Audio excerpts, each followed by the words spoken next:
Okay, let me see. Be official here. Senate Committee on Business Professions and Economic Development will come to order. Good afternoon, everyone. We have just one bill on the agenda today, and the author, which is Senator Skinner, is unavailable, so I am going to present the bill on her behalf when we get there. We don't quite have a quorum, so I think we can start as a subcommittee, but I would like to just do a call out really quick to my colleagues who are on Senate BPED. This is going to be quick, so please hustle down here if you can. And then I think we will just go to presenting this if my vice chair wouldn't mind helping me out. Madam Chair, please proceed. We are looking at SB 233, the only item on the agenda.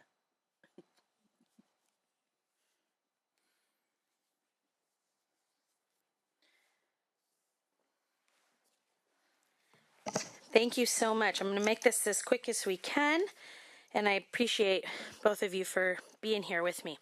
SB 233 temporarily allows Arizona doctors to provide abortion care to Arizona patients in California. It sunsets in November of 2024 on the 30th. On June 6th, 2024, Arizona will face a total abortion ban. It's a new law for them. Triggers 2 to 5 year state prison sentence for doctors who provide care. Lack of access to safe, effective doctor-provided abortion means extremely dangerous conditions for pregnant individuals who seek to do this on their own.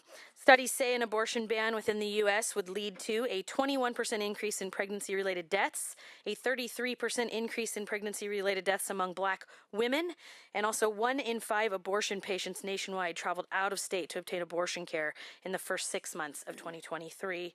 To practice, Arizona doctor must, among other things, hold and verify that they have a medical license in good standing from Arizona and must have performed at least 1 abortion under their Arizona license within the last 2 years. California will not post information on its website regarding these physicians' insertions from identity protection purposes. Arizona has repealed their 1864 law, but the repeal doesn't become effective until late October or early November at the earliest, which leaves a window of care that this bill would then cover, providing Arizona doctors the ability to determine how best to meet the needs of their patients. I will ask for an aye vote at the appropriate time from my colleagues. Thank you, Madam Chair. Is there any sponsors or lead witnesses in support of this bill? Please come forward. I think testifying in support of the bill today is Planned Parenthood. Yeah, come on up. Hi, Symphony. And we'll allow each speaker to, each witnesses 2 minutes. Thank you.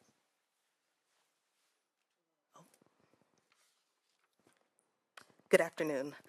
Good afternoon, Chair and members of the Senate Business and Professions and Economic Development Committee. My name is Symphony Barbie with Planned Parenthood Affiliates of California, representing the 7 Planned Parenthood affiliates in the state who provide care through over 100 health centers, and we are proud supporters of Senate Bill 233. The overturning of Roe v. Wade has caused a wave of confusion across the country, making it unclear whether there is access to abortion or not in certain states. A near total ban happening in our neighboring state of Arizona will only add to that confusion. On April 9th, the Arizona Supreme Court issued a decision that would allow a Civil War-era ban on abortion to go into effect as soon as next month. Last week, the Arizona Attorney General announced efforts to delay enforcement, and Arizona's governor signed a bill into law to repeal the ban. As a result, it is unclear when the 1864 ban could go into effect and for how long. Since Dobbs, abortion bans have been enacted restricting abortion in 21 states, including Arizona. These bans are cruel and endanger the health of pregnant people and exacerbate existing barriers to care. SB 233 reaffirms California's commitment as a reproductive freedom state and makes sure our neighbors know that abortion is still legal and accessible in California, regardless of where they may travel from. We appreciate the legislature and the historic investments that have been made so that Planned Parenthood has the capacity to treat all patients who need care. However, as the national landscape changes, we also appreciate any additional tools. We are grateful to be in a state that is committed to protecting access to abortion, and we stand ready to serve all patients. I want to thank Senator Skinner, the Majority Leader and the Chair, for the work on this bill, and as members of the Future of Abortion Council, PPAC respectfully urges your aye vote today. Thank you. Thank you. This time, if there's any other witnesses who would like to support, please come forward. Please state your name, organization. Good afternoon. Vrinda Vutkuri on behalf of Lieutenant Governor Eleni Kounalakis as a proud co-sponsor in support. Thank you. Thank you. Seeing there's no other, at this time we'll ask for lead witness in opposition. Seeing none, we're then gonna see if anybody would like to come up and just oppose the bill. Seeing none, bring it back to. Oh, I'm sorry. Mike Murray on behalf of the American Council in opposition of the bill. Thank you. Thank you. This time, we will bring it back to my colleagues.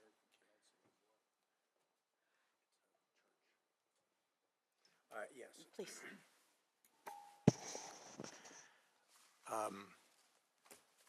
I need some clarification. Sure. So you stated some of the dates. The Supreme Court upheld the 1864 law, which frankly I don't think they really had a choice on that. The legislature had to act otherwise, which they have, and it's not, I agree it's not clear when that law will take effect because it is 90 days after they conclude their session. Right. And you don't know when that'll be, but it's somewhere around the end of July. So that means that the law will take effect probably the end of October or so. Coincident with that, a court has stayed the decision enabling the original statute until September 26th. That's about a 4-week window, right? Yeah, potentially 8 if they end a little later than usual and go into November. So yeah, you're really talking about providing a very short window. I mean, at the root of your question is Arizona has tried to solve this themselves, and they're really close to having a solution that covers all of their bases, but there's a 4 to 8 week window that is not covered. But they've eliminated it because the governor has taken away from any county attorneys any ability to prosecute under the law and has made it the exclusive jurisdiction of the Attorney General, who in turn has said that they will not enforce it. So That's true, but it's still a law on the books. Window where it's not going to be enforced anyway.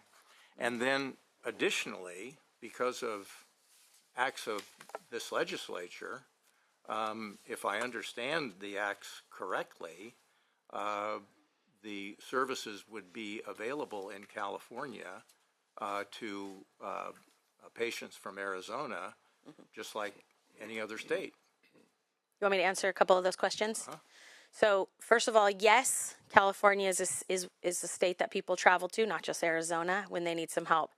The uniqueness of this particular bill is actually how precise it is, because it doesn't rely on California doctors to have an additional caseload. It allows a person from Arizona to bring their own doctor with them.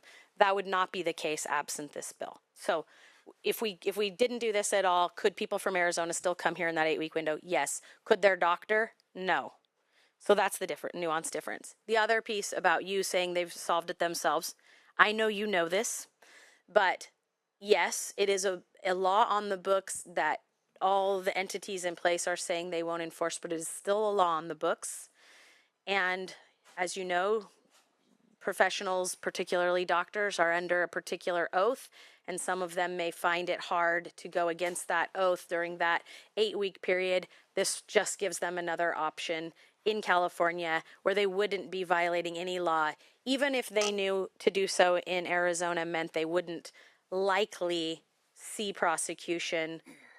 This would be a way for them to do it without just relying on the word of somebody saying that they wouldn't use the law currently in place. So I think that that's the nuanced difference.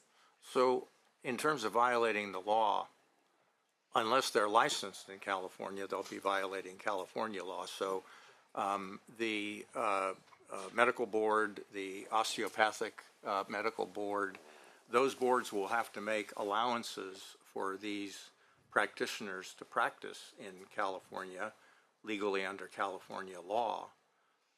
Two questions on that. Mm-hmm. How long is that going to take to work out the details of those regulations? And there are lots of questions that go behind that relative to liability, insurability, et cetera.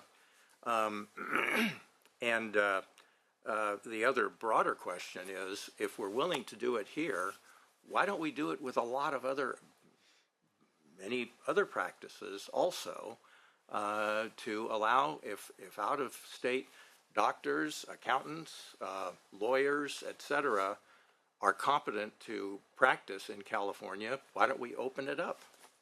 Well, we have. That's what this committee routinely looks at. And there are many examples over the years of times that BMP has done something like this, a streamlined process to encourage people to come to the state of California because we had a shortage. Nurses is an example, teachers is an example. And as you know, just even in the last year that we've been here reviewing bills in BMP, there have been other suggestions of groups that we might need to streamline their ability to come into California.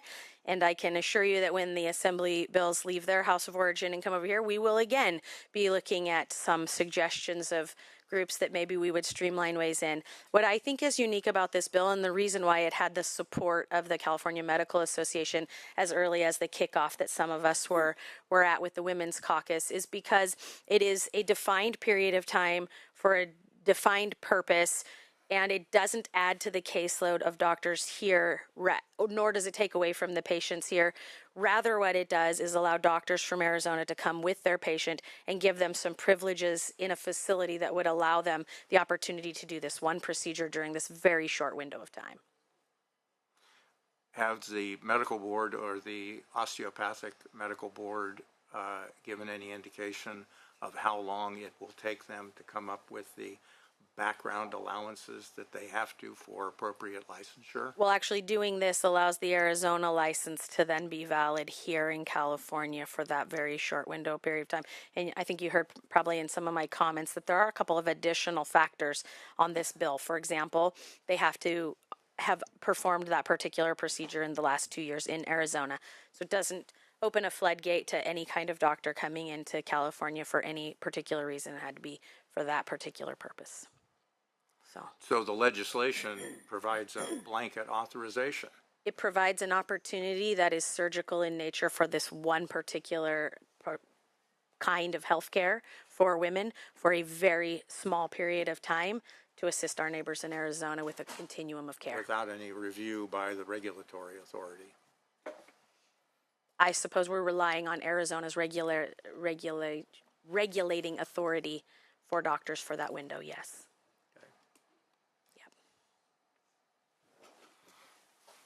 Thank you.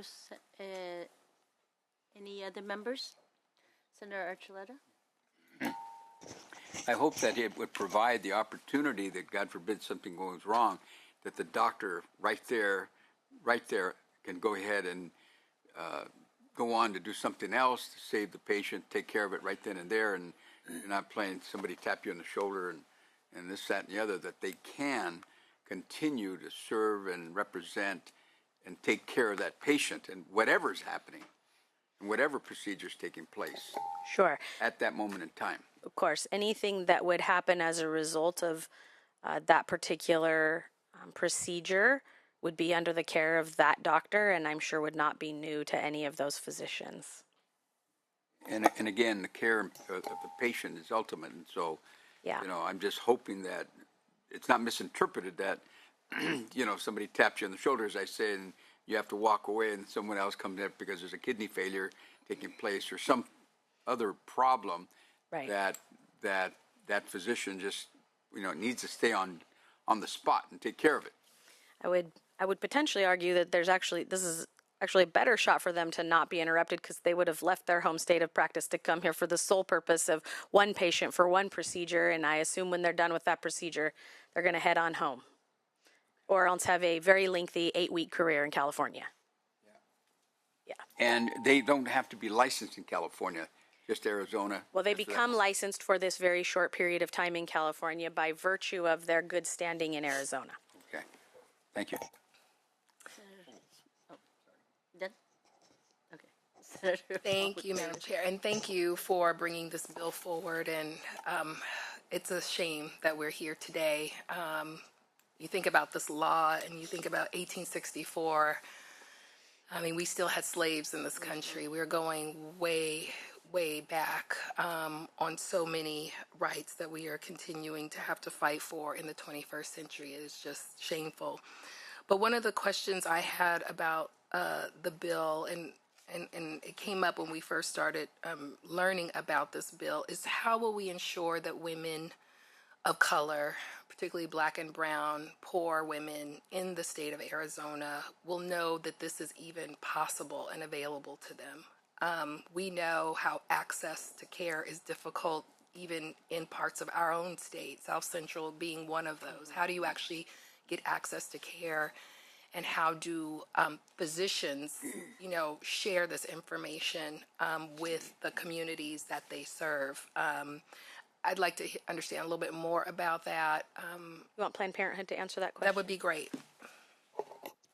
And thank you, Senator, for that question. Planned Parenthood has been very firm in our commitment to treating patients from anywhere in the country, whether they come from Arizona or from Wisconsin, anywhere.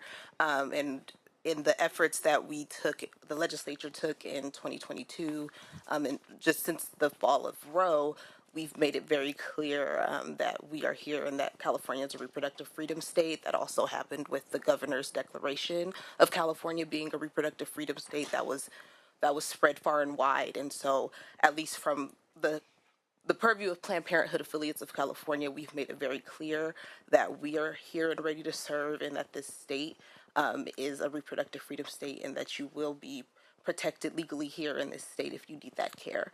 So that's my answer for you. Thank you for that question. No, I appreciate it. And I hope that in Arizona, we have to have, in some ways, we used to call them the underground networks, right? So that those women in that state know that their physician or some physician will be able to help them. When you're poor, you don't have the same access that's afforded to other folks. So just getting to California, making sure you're a physician, you have a physician who can inform you that they are going to be practicing in California, and creating a way in which that information gets to our most vulnerable populations. And we know Arizona has a lot of them, so that they have full access to the care that's potentially available to them, even here in the state of California. What I would hate to see is that only wealthy white women from Arizona have a physician that's practicing in California. How do physicians who are serving underserved communities in Arizona, how do those potential patients have access to that information? And Jody Hicks did speak to this a little bit at the press conference. She talked about the network that Symphony's also mentioning that Planned Parenthood has with the clinics, particularly the clinics in Arizona, many of which already have reciprocal relationships and partnerships with doctors in California. And that I believe this will be the word of mouth piece that you're looking for, I think, will flow through those clinic providers and through Planned Parenthood. Thank you. Thank you so much. I know about the Planned Parenthood Network, and I'm so glad that you all are lifting this up and helping to protect those women wherever they are. I don't see any other questions. I just want to follow up on a couple of questions. Sure. One is with Senator Archuleta's comment. So, because you made a mention, Madam Chair, to Senator Nilo, that this is a very specific procedure. They're here not to, do anything else but that. What if, and he mentioned, I just want to get a clarification. What if during that procedure something happens, right? Right. Kidney failures, loss of blood, whatever. So first question is, can they perform life-saving because it's outside that procedure. Yeah. Second, if the patient needs to be transported to the hospital, how does the hospital go about accepting that doctor to come in and continue that? It's a great life-saving? question. That's the import of the bill, because the bill giving licensure acceptability to the Arizona doctor gives them the permissions they need to then take that patient to the hospital and stay with them and continue to provide that care. Anything that would happen to a patient in the process of a procedure would of course be handled by that doctor. I think your question is, if something else happened in the middle of the procedure and suddenly we're in an emergency situation and we need something far more intensive, could that doctor stay? To the extent that that doctor is comfortable performing those additional duties, the answer is yes, because they would be a doctor fully fledged in California. It's just that you're not going to see somebody who is here for heart surgery using this, because that heart surgeon would have had to have performed an abortion in the last 2 years in Arizona to qualify for this reciprocal agreement to practice in California. So, yes, if the doctor came with the patient and was performing this form of health care to the woman, and the woman for some reason started to have a problem, that doctor would be able to see it all the way through and is a fully fledged doctor by our California standards for that period of time. So, but would also have the supports of these facilities, and we're not talking about back rooms somewhere. That's the whole point. That's what we don't want to have happen. We think if we don't do this, there will be people. 8 weeks seems like a really short window, but I've had 3 kids, and 8 weeks in a pregnancy is a pretty substantial period of time. And the first 8 weeks of a pregnancy, it's ironic that that's the amount, because that's a really critical period of time in a pregnancy. So we don't want to close that window for those 8 weeks, because doing so, as I think Senator Smallwood-Cuevas is pointing out eloquently, for a lot of women would prevent them from ever being able to have the opportunity for the care that they need. 8 weeks is substantial. So that's why the author of this bill, Senator Skinner, wants to see it through, all the way through, because we want to provide for the women in Arizona health care standards that are closer to 2024 than 1864. I'm going to ask one more question. Malpractice. I mean, do they carry their insurance over? How does that work? Yeah. And second part to that is, or to the first part, another question is the hospital. How does the hospital know that this doctor is qualified, et cetera? I mean, I'm assuming when doctors come in, they have a list, and we know who they are, and the hospital is comfortable with it. In order to be a doctor, I just want to make sure that the process is. Yeah, in order to be a medical professional doing this type of procedure in Arizona, you'd already have to have that insurance. It would follow you. Okay. Since you're talking about their own patient from Arizona, it's not a California patient, that's going to follow them too. Okay. The only thing that might change would be jurisdiction, which is the whole point. Okay, great. Thank you. Yeah. Sure. Senator Archuleta. In reference to my colleague's question about finances, the patient is not going to be burdened with any financial headaches after this is over, because I'm assuming there was some arrangement from Arizona that it would be paid, and this way it's open to everybody. I mean, that's the whole idea. Is it who's finally paying for the procedure? Arizona? This bill does not include a fiduciary component. This is just a licensure component. As I think Senator Nilo and Senator Wynn have pointed out, California has already taken several positions in previous bills that do provide some assistance to folks that need to come here and need help. Planned Parenthood is also the champion for those resources. But Senator Smallwood-Cuevas' point is that there are some people who would be able to afford an airline ticket and to pay for their doctor to come out here, and there are some people who wouldn't. This bill does not address that. But what does address that is exactly what she's saying, the clinical friends and reciprocity that exists between the clinics and Planned Parenthoods. So they would be working that piece out. So to her point is we want to make sure they know that this is possible and available for people who are receiving their services and care in those clinics, and that they have the resources they need to come here as well. This bill doesn't address that, but it creates the necessary component for licensure to then enable folks to use some of the other resources that California My concern was that the patient wouldn't be burdened with expenses that they weren't prepared for. They might or, be. you know, But this bill wouldn't create those expenses any different than would be necessary for them somewhere else. This bill doesn't address the financial component. that's where the equality is what I'm looking Right. for. Right. All right. Yeah. Thank you. Yep. Colleagues, any other questions? At this time, Madam Chair, I'm going to pause so we can establish a quorum. Madam Secretary, please. Ashby? Here. Ashby here. Wen? Here. Wen here. Alvarado-Gil? Alvarado-Gil here. Archuleta? Archuleta here. Becker? Dodd? Dodd here. Eggman? Glazer? Glazer here. Menjivar? Here. Menjivar here. Nilo? Here. Nilo here. Roth? Roth here. Smallwood Cuevas? Here. Smallwood Cuevas here. Wilk? Present. Present. Wilk, present. Thank you. At this time, would you like to close? Actually, is there a motion? There's a motion, and would you like to close? Sure. Just very briefly say that I'm extremely proud today to stand in front of you as a member of the Women's Caucus and honored to even try to fill the shoes of Senator Skinner and ask for your aye vote. Thank you. The bill has been moved by Senator Smallwood Cuevas. This motion is that the Assembly amendments be concurred in. Please call for the vote. Ashby? Aye. Ashby, aye. Wen? No. Wen, no. Alvarado-Gil? Aye. Alvarado-Gil, aye. Archuleta? Aye. Archuleta, aye. Becker? Dodd? Aye. Dodd, aye. Eggman? Glazer? Aye. Glazer, aye. Menjivar? Aye. Menjivar, aye. Nilo? No. Nilo, no. Roth? Aye. Roth, aye. Smallwood Cuevas? Aye. Smallwood Cuevas, aye. Wilk? No. Wilk, no. We'll keep the roll call open for other members. Thank you. Thank you.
All right, let's call the roll one more time.